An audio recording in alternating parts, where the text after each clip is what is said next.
আসসালামু আলাইকুম রাহমাতুল্লাহ। সম্মানিত দিনী ভাইরা, রোজার আসল উদ্দেশ্য কি? মহান আল্লাহ রাব্বুল আলামিন পবিত্র কালামুল্লাহর মধ্যে সূরা বাকারা 183 নম্বর আয়াতের মধ্যে আল্লাহ রাব্বুল আলামিন বলেছেন, ইয়া আইয়ুহাল্লাযীনা আমানু কুতিবা আলাইকুমুস সিয়াম কামা কুতিবা আলাল্লাযীনা মিন ক্বাবলিকুম লাআল্লাকুম তাত্তাকুন। মহান আল্লাহ তাআলা বলেন, হে ঈমানদারগণ, তোমাদের উপরে রমজানের রোজাকে ফরজ করা হয়েছে এবং তোমাদের পূর্ববর্তী যে সমস্ত নবী রাসূল ছিল তাদের উপর রোজা ফরজ ছিল।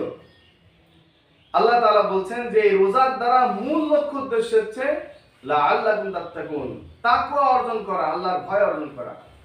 এই যে আমরা যে রোজায় আছি, এখন আমাদের ক্ষুধা আছে, পিপাসা আছে, আমাদের সামনে খাবার আছে, পানি আছে। হয়তো আপনি আমি এমন একটা জায়গায় আছি যেখানে কেউ দেখতেছেও না, কিন্তু আমি খাচ্ছি না কেন, পান করছি না কেন? একমাত্র আল্লাহ তাআলার ভয়ে, যে আল্লাহ তাআলা দেখতেছেন। এই যে রোজা আমাদেরকে যে শিক্ষাটা দেয়, খাবার থাকা সত্ত্বেও, পানি থাকা সত্ত্বেও, নিরালায় থাকা সত্ত্বেও আল্লাহর ভয়ে যে খাচ্ছি না, এই যে আল্লাহ তাআলার ভয়, এইটা হচ্ছে রোজার মূল শিক্ষা।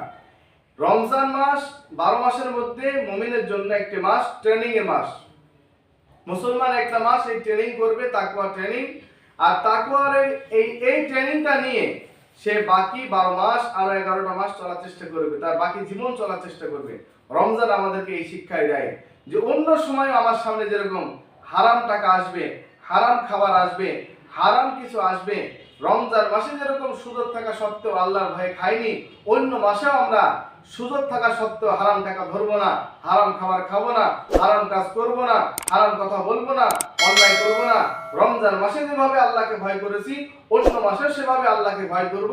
এই জন্য আল্লাহ তাআলা রমজানের রোজা আমাদেরকে রমজানের রোজার এই বিধান দিয়েছেন। এবং রোজার আরেকটা বড় উদ্দেশ্য হচ্ছে আল্লাহর পক্ষ থেকে ক্ষমা, আল্লাহর পক্ষ থেকে জান্নাত। এটা হচ্ছে রমজানের সবথেকে বড় উদ্দেশ্য। আল্লাহ রাব্বুল আলামিন আমাদেরকে রমজানের রোজাগুলো সহি শুদ্ধভাবে রেখে জীবন যাপন করার তৌফিক দান করুক। আল্লাহুম্মা আমিন। আসসালামু আলাইকুম।